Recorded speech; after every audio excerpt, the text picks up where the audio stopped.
২৭,৩০০ metric ton তেল নিয়ে আসছে। এটা মালয়েশিয়া থেকে সিঙ্গাপুর থেকে এসেছে। আরেকটা জাহাজ আজকে রাতে অর্ধরাত ৩টার দিকে এটা বহিনগরে আসার কথা রয়েছে এবং এটা আমরা আশা করি যে ৫ তারিখ সকালে আমাদের এখানে ডজে আসবে আর কি, ডলফিন জেটিতে আসবে। আমাদের আমদানির চ্যানেল লাইন পুরোটাই স্বাভাবিক আছে, আমাদের আরও জাহাজ আসবে, প্রক্রিয়া স্বাভাবিক আছে।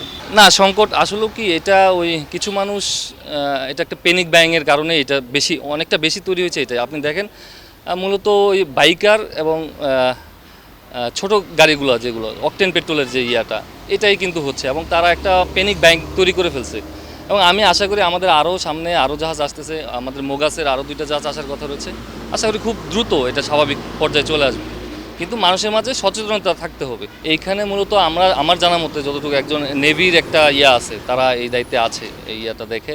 তারপর পুলিশও থাকার কথা আমি যতটুকু জানি। আমি মোহাম্মদ তৌশিকুল আজাদ, আমি স্টেট ম্যানেজার বিপিসিতে আছি। আমি এই জাহাজের ইন্সপেকশন অফিসার হিসেবে রয়েছে আজকে।